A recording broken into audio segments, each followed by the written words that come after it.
Welcome to the Practice Podcast, a show created by lawyers to help lawyers in life and business without all the complicated lawyer language. Let's welcome Bast Amron founders and your hosts, Jeff Bast and Brett Amron. Brett M. Amron, how the heck are you? Wow. Am I in trouble using my full name and my initial? Middle initial. I just, Wow. I want to be... Hi, Jeff. I want the full you. I want not just the first name and not the last name. We want the middle name. We want the whole thing. How are you, Jeff? I'm wonderful. You know me. I'm always rolling with it. I'm working on positivity. I'm always trying to make things better, including myself. And my attitude, my outlook. You do make things better. Oh, thanks. Just brightening up a room. That's what I'm here for. Well, I think this episode is going to make things better because this episode, which was episode 73 from July of 2022. It's hard to believe that was 2 years ago. 2 years ago. Almost. Yeah. Almost 2 years ago. With one of your best friends of all time. Yeah, he is. Do you give him a number one slot? I don't want to put you on the spot in public here, but besides Lauren, of course. Well, right, besides my wife and my children and my partner, I would say Stephen is up there. Yeah, because Stephen and I met in college and have remained friends, and I'd say we've gotten closer, as we've aged. As we discussed on this podcast, we travel together. We found an affinity for adventure trips that neither one of our wives want to go on. I love that. So the two of us get that hall pass to go. We try to do it once a year. Occasionally we'll miss a year, but we enjoy each other's company. We enjoy the fact that we both love to do these trips. We're both lawyers. He, of course, going to a much better and more distinguished law school than I. But what we talked about on this episode was talking about the ability to be a really good lawyer, a top litigator, and being able to take a break with ease and dealing with opposing counsel, right? And trying to have that dynamic where there's mutual respect and and civility, right? And mutual respect, and the opposing counsel has no problem with you taking your time as long as it's set up and teed up in advance, and you doing the same for opposing counsel. I thought it was a great episode. I mean, because he is, as you said, a fierce, and a high stakes commercial litigator. I mean, this is a guy who's litigating bet the company type litigation with a whole litigation team. They work their butts off, but they take time off and they respect, the clock. Although Steve does talk about his schedule, and the guy is a little bit of a lunatic on that. He's up even earlier than you, which is up to me. I never even heard of such a thing. Right. He flipped his life and his schedule so that he usually wakes up. I don't remember if it's 3 something or 4 something. Yeah. He gets work done, then he exercises, and then he continues to work. And he used to, when the kids were younger, he would stop at 3 p.m. so he would be able to spend some time and have dinner or whatever. Now, that's not to say that he wouldn't work later if he had to and all that stuff. So, but he goes through that, talks about it. But I think that the takeaway, and I think it was an important message because, civility is an issue, mutual respect. Your job is not to make your opposing counsel's life miserable. Your job is to represent your client zealously. And, having just dealt with dealing with an issue like that, where I had an opposing counsel basically, in the face of me saying my daughter was graduating, say, well, I think the hearing should go forward and I'm going to be there, and not agreeing to a continuance on something that really didn't even need to go forward at that time. Right. It's frustrating. There's a lack of civility. There's just no need for it. There is no need for it. And that is something that I will never forget. Right. The world is round. But, Stephen, his approach, I think, is a principled one. Yes. And his, you could be aggressive and everything doesn't have to stop, but we should respect each other's boundaries. Right. And I think that, it's a healthy reminder for all. And also the reminder just that we work hard. And if you work hard, you deserve a break. Right. And a break should be a break. You shouldn't have to be working throughout. Sometimes that happens. You take a vacation and something's going on, and he acknowledges that as well. But if you plan a little, that's the other important lesson in this, just not even vacations, just planning in general, because he talks a little bit about how his team, they do things way in advance in terms of relative to deadlines. And the reality is you get a better work product when you do something early than when you're doing it at the last minute. Of course. And what this episode was recorded, as we said, about 2 years ago. Since then, he and I, went to Nepal together and spent that time. I remember. I cried the whole time. Right, sure you did.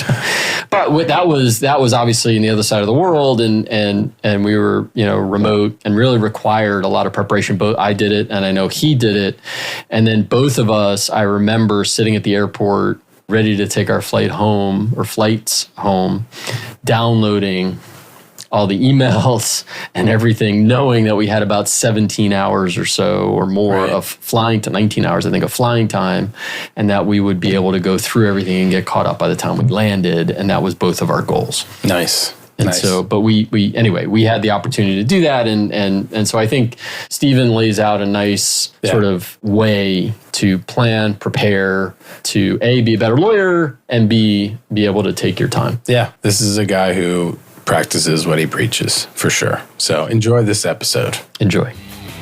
Hey, Jeff. Hi, Brett. How are you today? I'm wonderful. That's great. We're recording this on a Friday, so I love that.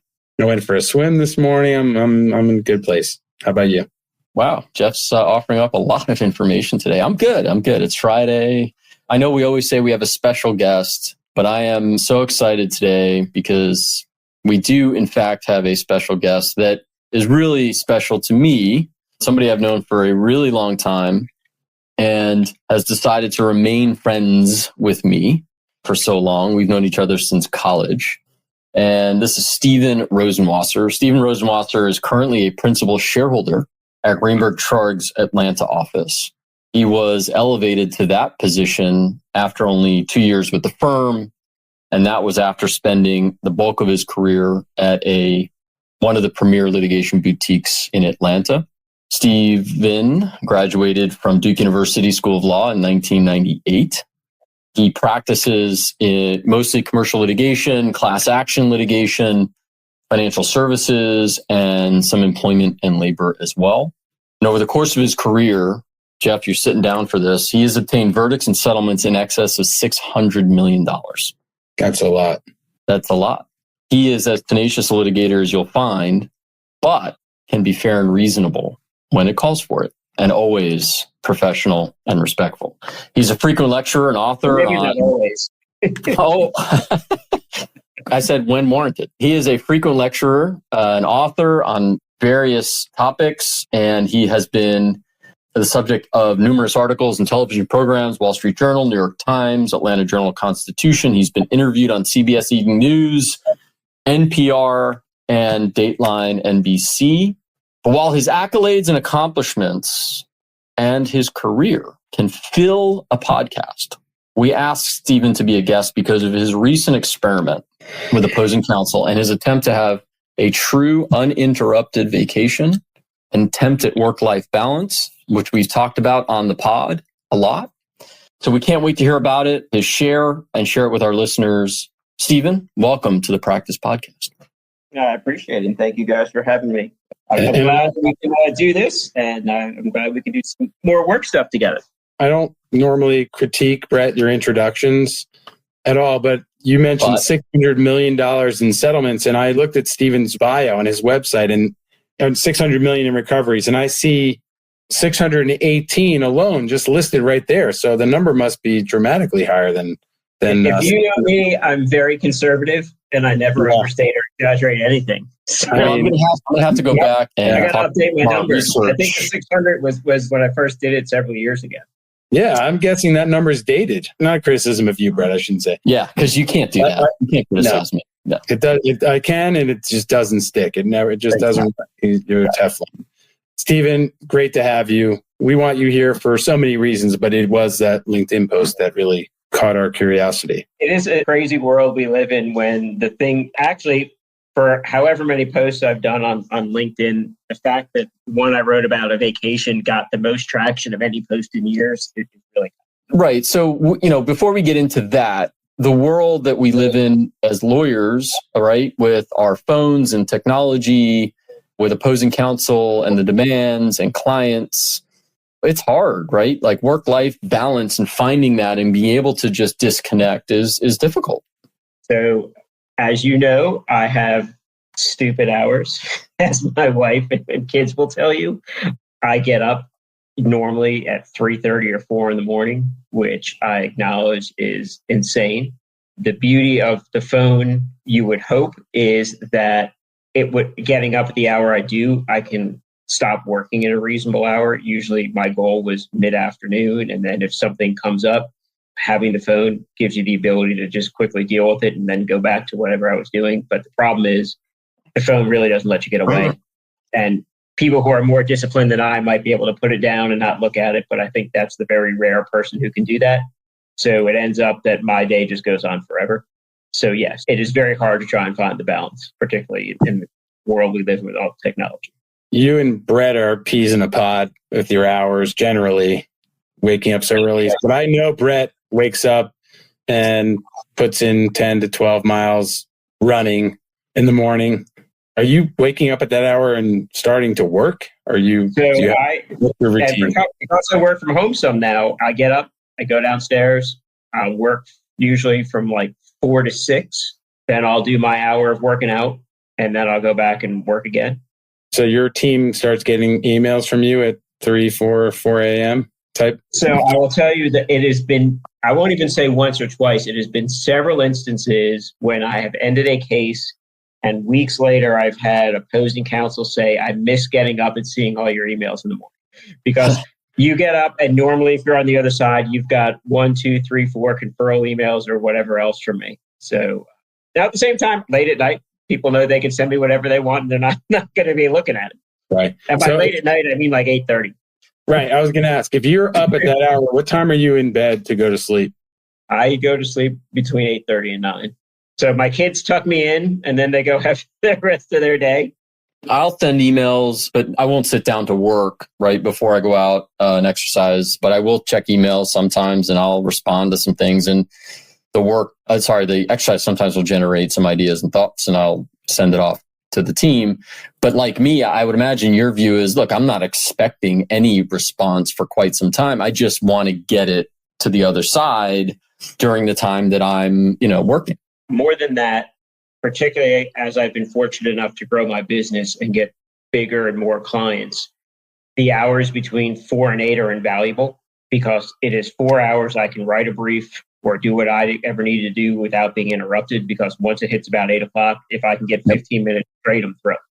So it actually is a huge benefit that I can get up and do it. I think that makes sense. And most lawyers, maybe this is an overgeneralization, but I think most lawyers capture that time in the evening, 8 p.m. to midnight. You're just doing it 4 a.m. to 8 a.m. That's right. Right. And so we talk about work-life balance, or for me, it's harmony as opposed to a balance. But yours is, all right, well, I'm going to shift my hours, right? That's how it's going to benefit me, meaning you, Stephen, in terms of your work.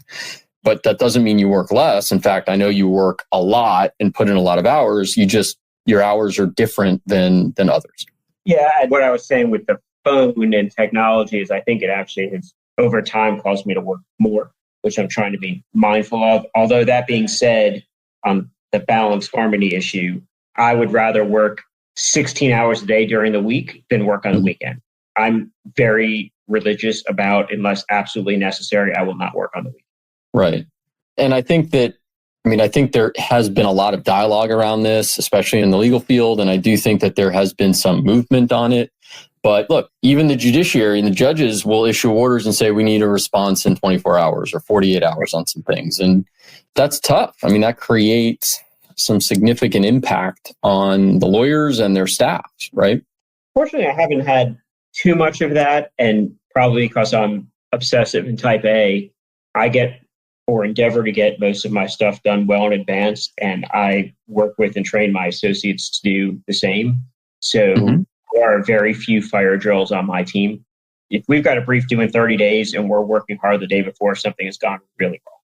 I really endeavor to try and avoid that. And that's just training people, getting people used to that process, because I think a lot of people's default tendency is, well, if something's not due for 30 days, I'll start working on it 23 days from now.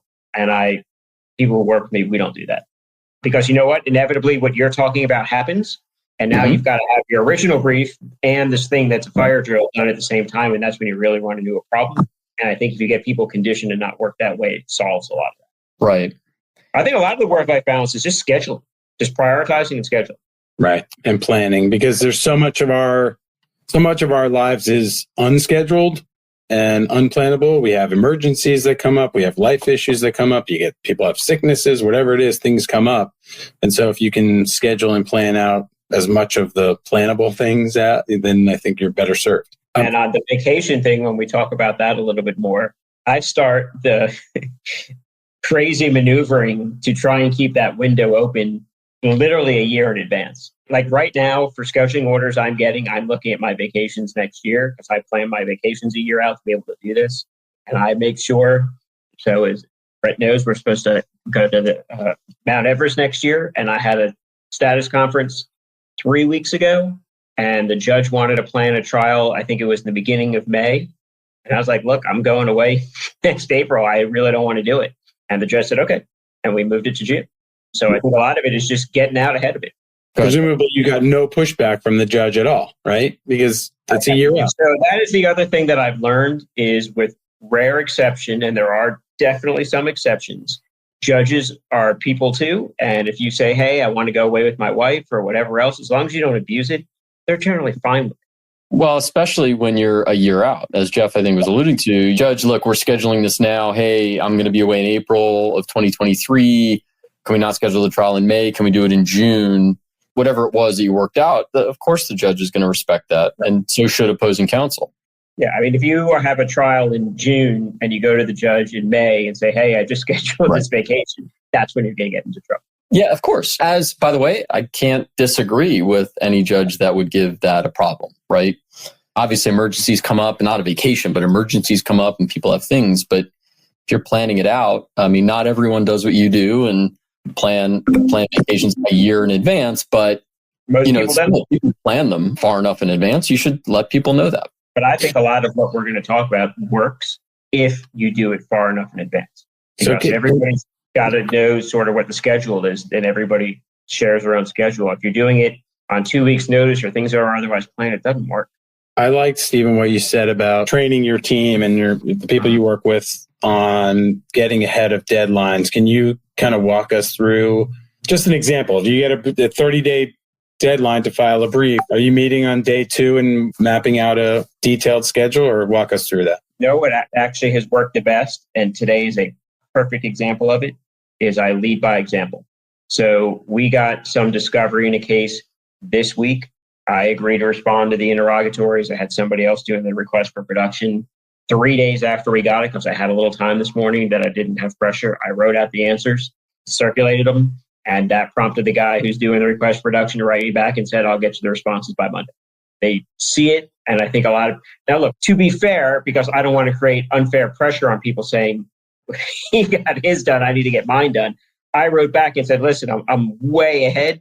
Nobody needs you to do this on my schedule. But they sort of understand and see how the process works. And I think that works better than anything else. And I think when they see the experience of, on my cases, there are no fire drills that they're used to with other partners. Because a lot of times the associate, it's not up to them. The partner will give it to them at the last minute and they've got to go through it. And they don't like it either.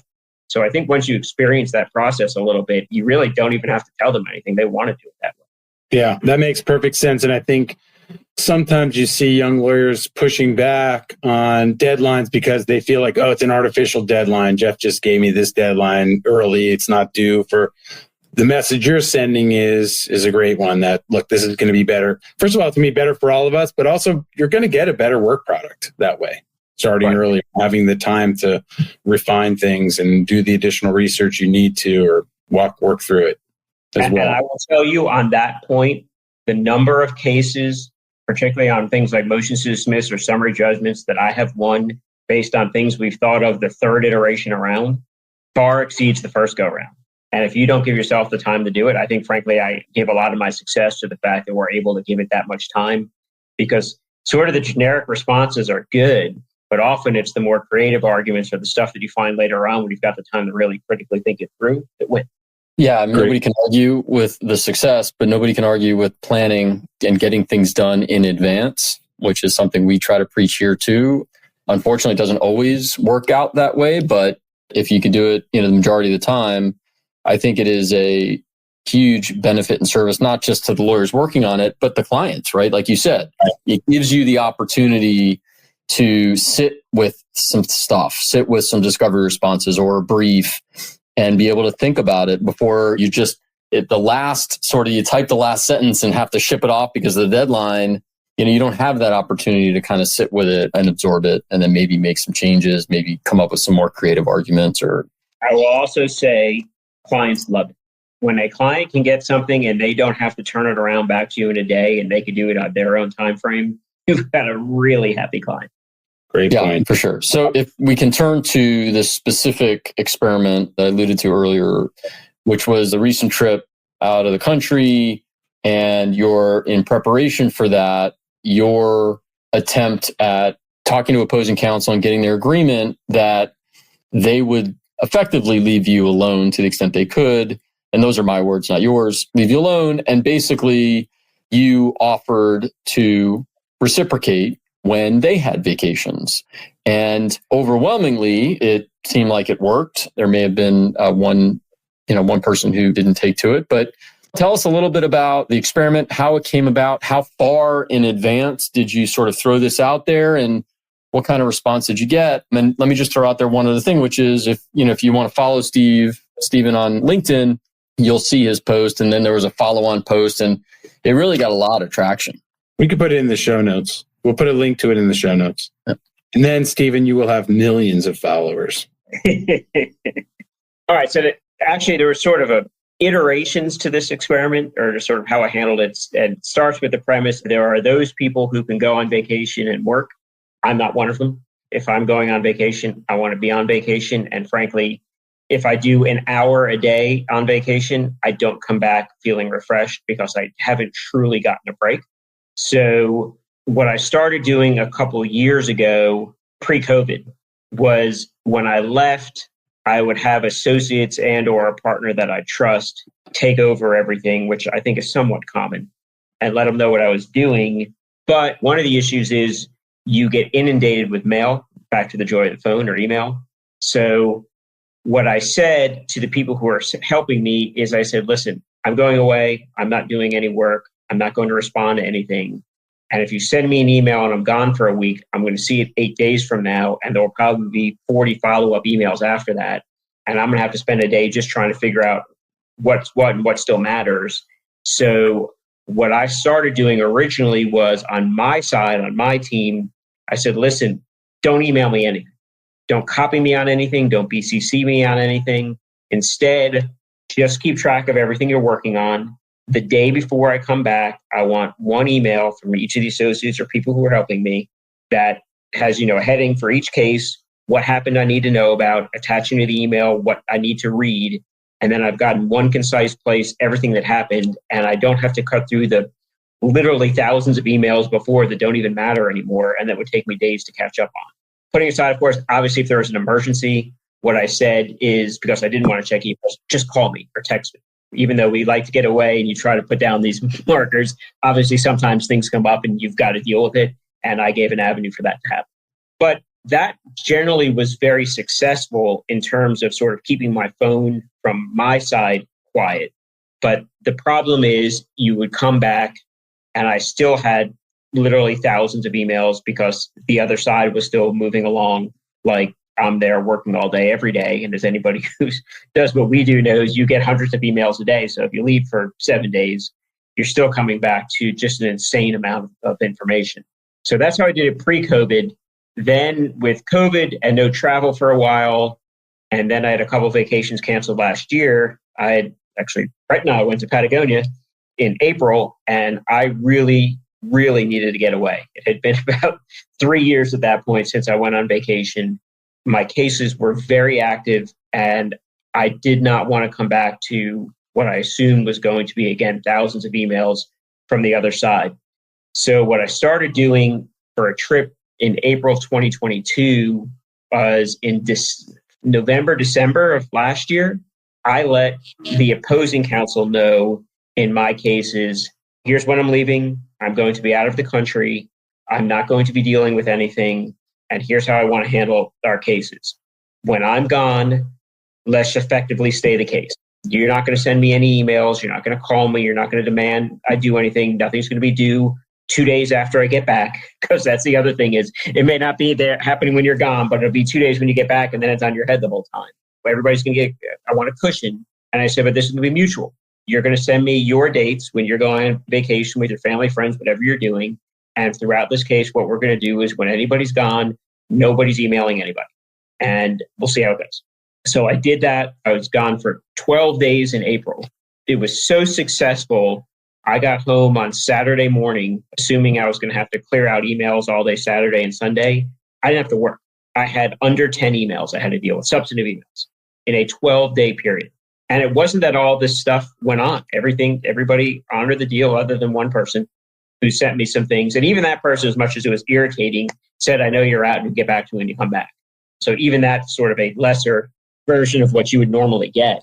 And I think one of the reasons it worked very well, and this is me guessing, because there's a couple of people I wasn't sure would honor it, but they went on vacation before I did, and I completely honored it. And in fact, in one case, an associate from the other side had sent me an email and copied the partner who I knew was out of town. So when I responded, I took the partner off. And I said to the associate, look, I intentionally took the person off because they're out. If you want to forward it to them, that's great, but I promised I wouldn't do it. And since then, I've talked to people on the other side, and everybody, for a large part, has agreed that they're going to keep doing it this way the whole case. So we're exchanging summer vacation dates. So hopefully this will be the new way for people to do things. And I will tell you, I've done it with experts too, when they were thrilled. I mean, it's the way it should be. As I said in the LinkedIn post, the job is hard enough as it is. We don't need to make it harder on each other. Yeah, I mean, it's a very humane, professional way to operate, not what historically has happened, right? I mean, you get into a case and I mean, I know for us, and I'm sure you, right, you reach out to opposing counsel and you talk about, you talk pleasantries and if you know them, whatever, but you talk about the case and how things are going to happen, but nobody says, okay, let's talk about your vacation or my vacation. But maybe that's something that should be part of that conversation from day one when you're involved in a case, because then, it's out there and everyone's going to honor it. It may be a pipe dream, but frankly, it's something that probably makes sense to do when you do the initial scheduling conference. People have to be reasonable about it. You can't say, I'm going to be gone for 3 weeks every 3 months. I mean, like anything, you can't take advantage of it. But if people just say, and look, again, I know everybody doesn't do it a year out, but give reasonable notice. But if everybody just agrees to do it, there's no reason not to. I mean, at least the cases I work on, they're 1, 2, 3, 4 years. A week isn't going to make any difference. And to that end, one of the things I concluded when we were gone in April, because the next time I go away, is if somebody doesn't want to honor it again, I'm still going to not pay attention. And if they want to go to the judge, I'm happy to say, Your Honor, I told them 3 months ago I was going away with my wife, and I'm sorry they couldn't wait a week. We don't have a trial until May of 2023. And my guess is the judge is not going to be happy with that. And there's rare judges who will. I mean, look, everybody knows there's some judges out there who just don't care about vacations, but that going into your case. Well, and again, if you talk about it, even at the initial scheduling conference, if you bake it into scheduling order, if you can get the opposing side to agree, maybe that sort of turns the tide a little bit, even with some of the judges who maybe aren't into it, like you said. But a big component of it is also your team, right? And getting them to buy in too, right? There's getting buy-in from opposing counsel, but there's also getting buy-in from your team. And then being a good teammate, even if you're the partner, and saying, okay, well, when you're out, I'm going to do this for you. So, yes. And on that point, I honor this rule with every single one of my associates. And they will tell you, because they've been gone, you don't get an email from me. And if I've done it, it's an accident. And I write back, oh my God, I didn't mean to email when you were gone. So I think you do it all around. And I'm going to make one point clear. I'm not suggesting, because I don't think this would go over well, that if you've got a case that's moving, that if I'm gone for 2 weeks, the case has to literally sit still. There is plenty that can still get done. I mean, again, this is where the advance notice helps. So if you work together and they serve discovery on you a week before you leave, you can have associates working on responses. Almost always there's document review or analysis that can get done. There's stuff that you can do on your own side that doesn't involve the other side that moves the cases along. And that's exactly what happened when I was gone. It wasn't like the cases sat still. They advanced on both sides. It was just in a way that we didn't need to communicate. Right. That's exactly what I was going to ask you about is the idea. I was curious if you got, I don't know if pushback is the right word, or resistance just premised on the fact that, look, you're at a big firm, you have a whole team of lawyers. Why do I care that you're away? I mean, there's 5 other people on your team. Well, the joy of me is and maybe that's why I work too much, is I don't staff that way. It's usually me and an associate. So I'm probably the antithesis of a lot of other big law partners, but I don't do it that way. But regardless, I mean, people know who's sort of most actively involved and who's the lead counsel and who really needs to be involved in those situations. So, and again, you're talking about a week or two. Right. Yeah. You're not saying I'm away for a month. I'm leaving for the summer. I'll see you in the fall. That probably would work. Presumably, as we've talked about, if possible, right, you do it far enough in advance that there's planning around it. So if they want to get you that discovery, they can get it to you. Like you said, they can get it to you before you go, and your team can work on it. And it can be ready when you get back to review and get out timely, or, and same thing with briefing and whatever. But the idea is that nobody is hitting you with something that an emergency hearing, again, unless there's a true emergency, which is different. I just mean people filing things or serving you with discovery, knowing that the deadline expires when you're away, or trying to set a hearing when you're out of town. And those are the kinds of things that we're trying to avoid. Right. And again, I think it might drive my wife a little bit crazy, or anyone I'm trying to plan a trip with, that I planned it so far in advance. But it really does make a very big difference. So, for example, I have a couple class actions going on right now where we set the schedules last year, and I was able to perfectly set it up where I knew the briefing was not going to fall anywhere near when I was gone. Because when you've got something that substantial, even if it's due a week after you get back, it's hanging over your head, it impacts your vacation. One of the things I love to do is make my response briefs due a day before I leave, which one, gets it out of my head, but two, going back to the case doesn't stop. The other people can be working on their reply brief while I'm gone. Right. Most of us are super productive the days before their vacation. I agree. I love to have the stuff due the day before I leave. But the worst is the day after you get back, something like that. I won't do it. Yeah. So one of the things, right, that you do the same thing I do, which is like either in the airport on your way back or on the plane on the way back, you're going through stuff in order to catch up. But it's the stuff that you said, which is having your team put together the summary so you're not digging through 400 emails. Yeah, right. Exactly. Many of which are moot by the time you come back. Right, yeah, right. I love that. I'm curious, Stephen, what about, I don't think you've mentioned clients in this discussion. How do you do the same thing with the clients? Hey, look, I'm going to be away. Don't bother me. Obviously not with those words. 100% I let the client know I'm gone, because the worst thing you could do is not tell them, and then they're looking for you and nobody answers. That being said, again, I don't know if this is just a more recent thing, or people are more reasonable, or people just are afraid to ask. I get far more, I don't even get neutral responses. I get things like, that's great, good idea. And even on the LinkedIn thing, I was all, or not all, but mostly that. I mean, I had one of my big clients, she said to me she had just done the same thing last year. It was the best thing she ever did. And I think people realize that you need it, and they're very, very supportive and helpful, and nobody had an issue with it. Yeah. And again, it's all planning. You give them advance notice and it's fine. Yeah, and they also know that because I tell them when I'm going, and I say, if an emergency comes up, here's who you can contact, and here's who I've already talked to about dealing with an emergency in case you have one. So they also know that there's somebody there if they need it. I also question, is this a more recent phenomenon, or maybe people haven't asked, but I haven't done what you've done, but I have put on my out of office message. I've been more free about what I'm doing. It used to be I'm out of the office, but now, I've put, I'm taking my daughter to college. And I actually put this in one of my messages. I'm taking my daughter to college, and I don't want to be one of those dads who's on the phone the whole time in the college dorm. So please, if it can wait till next week, I'll get back to you. And I got so many emails back from people saying, this is the best out of office. I'm going to borrow that. And so it's the same thing. I think if you just let someone know, I'm not ignoring you. And we're all human. Mine just has a bold and underline that says, I will not read this until whatever the date is. Right. I like that. Fine. I think you're just letting them know. It's the same thing as responding and saying, hey, I got your email. I'll get back to you next week. I'm tied up or whatever it is. Right. But I think overall, right, the overarching thought and the idea here is like bringing some humanity to the practice. And Jeff, you saying, hey, I'm taking my daughter to college. Please let me have that time. I mean, that's being human, you know? And I think my guess is the reason it worked for me is the mutuality of it all. And I think a lot of people are afraid to ask. And once you put it out on the table and you say, hey, listen, I'm going to give you the same thing. And for better or worse, I will acknowledge I'm a pain in the ass to litigate with. So people are probably thrilled not to get a bunch of emails from me. See, I use the word tenacious. I used the word tenacious. I didn't want to say pain in the ass. I didn't want to say that. But yeah, I mean, listen, you're doing your job. I'm self-aware of what I am. That's right. That's right.